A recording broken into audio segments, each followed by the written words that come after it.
Selamat pagi, siang, malam untuk kita semuanya. Sebelumnya izinkan saya memperkenalkan diri. Nama saya Rival Edrian Sihaan, NIM 11S24013, Prodi Informatika. Di sini saya akan mempresentasikan untuk studi kasus Java, yaitu untuk dari aplikasi Duduk. Nah, di sini ada latihan studi kasus Java. Yang pertama di sini kita diminta untuk membuat workspace baru dengan penamaan yaitu username video P7. Nah, selanjutnya di sini kita diminta untuk modifikasi isi file dari exception invalid input exception.java. Selanjutnya di sini kita diminta juga modifikasi isi file util input util.java. Lalu kita juga di sini modifikasi isi file app.java. Nah, selanjutnya di sini kita diminta untuk melengkapi implementasi kode program lainnya. Nah, ini mirip seperti pada praktikum sebelumnya. Nah, di sini kita disuruh untuk melengkapi dari latihan studi kasus Java ini. Nah,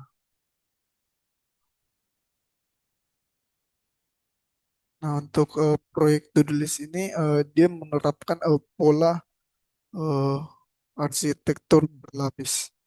Nah, arsitektur ini memisahkan kode berdasarkan tanggung jawabnya yang berjalan dengan prinsip-prinsip inti dari OOP. Nah, di sini pertama ada eh, layer entity. Nah, layer entity ini eh, merupakan lapisan inti dari aplikasi. Nah, di sini dia merepresentasikan data dan aturan bisnis yang melekat pada data itu sendiri. Nah, di sini dia bertanggung jawab untuk mendefinisikan struktur data yaitu ID, title, finish. Nah, di sini dia juga menampung logika yang paling dasar dan validasi yang melekat pada data itu sendiri. Nah, di sini oh, untuk kode ini dia menggunakan prinsip dari enkapsulasi. Nah, di sini dia menggunakan prinsip enkapsulasi. Nah, yang dimana semua field ID, title, finish sifat privat. Nah, selanjutnya interaksi untuk interaksinya harus melalui metode public yaitu get ID, get title, set title. Selanjutnya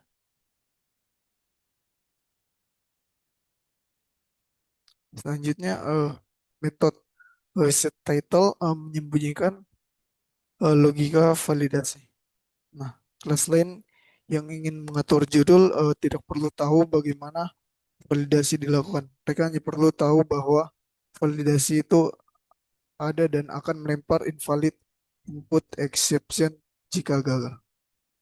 Selanjutnya di sini ada layer repository. Nah, untuk layer repository ini ada to-do repository dan to-do repository. Nah, untuk layer repository ini bertanggung jawab untuk mengabstraksi atau menyembunyikan detail penyimpanan data dari seluruh aplikasinya.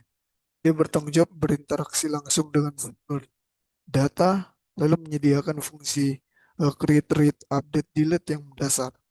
Dan dia juga menyembunyikan logika internal penyimpanan seperti cara mencari slot kosong di array atau cara menggeser elemen saat ada yang dihapus.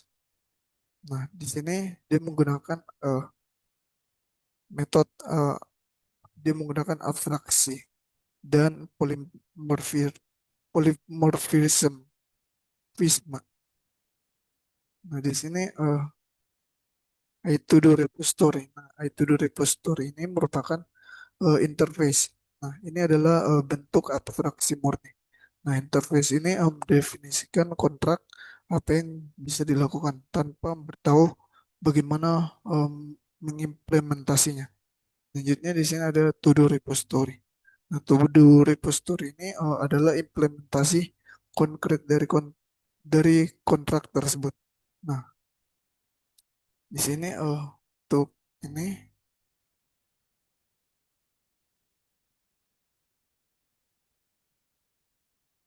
pada lapisan repository ini di sini lapisan servisnya eh, tidak bergantung pada to-do repository, melainkan to-do repository itu melainkan to-do repository bergantung langsung kepada iTodo repository. Nah, di sini akan memungkinkan kita untuk mengganti to-do repository dengan to-do repository database tanpa mengubah satu baris pun di to-do service. Nah, selanjutnya di sini ada layer service. Nah, untuk layer service ini terdiri dari to-do service dan iTodo service. Nah, untuk lapisan service ini merupakan otak dari aplikasi. Nah, di sini ia berisi logika bisnis dan mengordinasikan alur kerjanya. Nah, di sini dia bertanggung jawab untuk menerima permintaan dari lapisan view, mengordinasikan repository untuk ambil atau menyimpan data, lalu menerapkan logika bisnis yang lebih kompleks. Nah, di sini dia menggunakan abstraksi dan polimorfisme. Nah, sama seperti repository. Nah, lapisan ini juga menggunakan interface yaitu ada iTodo service. Nah, lapisan view eh, pada di sini lapisan view hanya berinteraksi dengan iTodo service, bukan implementasi to-do service-nya. Nah, di sini akan membuat view terisolasi dari perubahan logika di service. Selanjutnya di sini ada enkapsulasi itu yang terdapat di to-do service. Nah, di sini to-do service mengenkapsulasi alur kerja. Misalnya view add to do di to do view.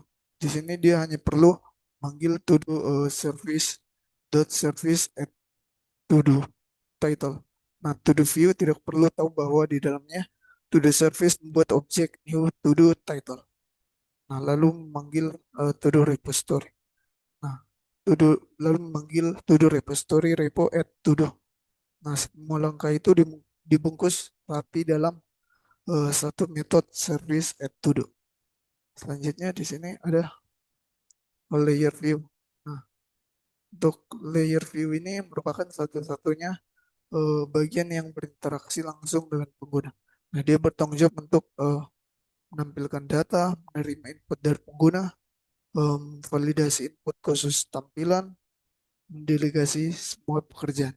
Nah, di sini dia menggunakan enkapsulasi. Nah, di sini kelas to do view menyembunyikan semua kerumitan tentang cara menampilkan menu app.java, menampilkan menu. Nah, di sini app.java hanya perlu memanggil to do view, view show to do dan seluruh aplikasi berjalan. Di sini while true, switch case dan semua sistem out inline serta penanganan try catch untuk invalid input exception enkapsulasi di dalam metode view. Nya to do view memiliki private to do service ini adalah keadaan internal yang disembunyikan. Nah, to the view menggunakannya untuk berkomunikasi dengan lapisan di bawahnya. Selanjutnya ada lapisan util,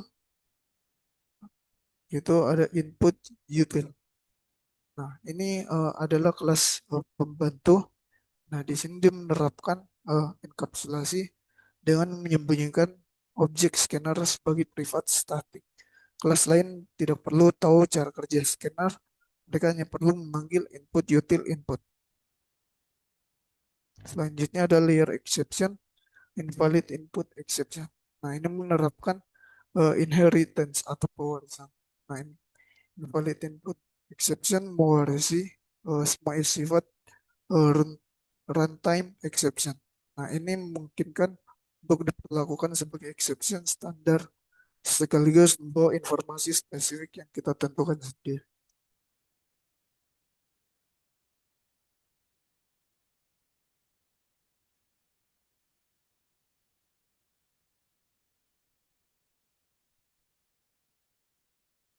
Nanti kan ya,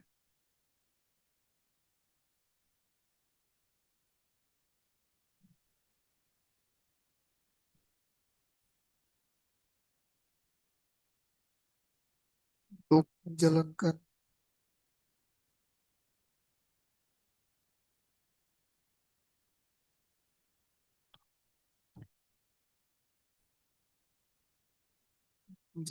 kode programnya di sini kita compile-nya, lalu kita jalankan.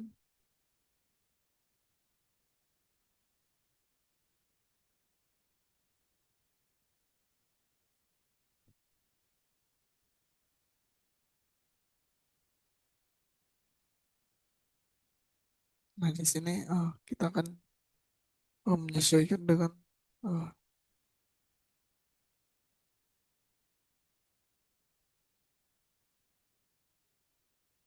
di sini kita akan mengikuti input dari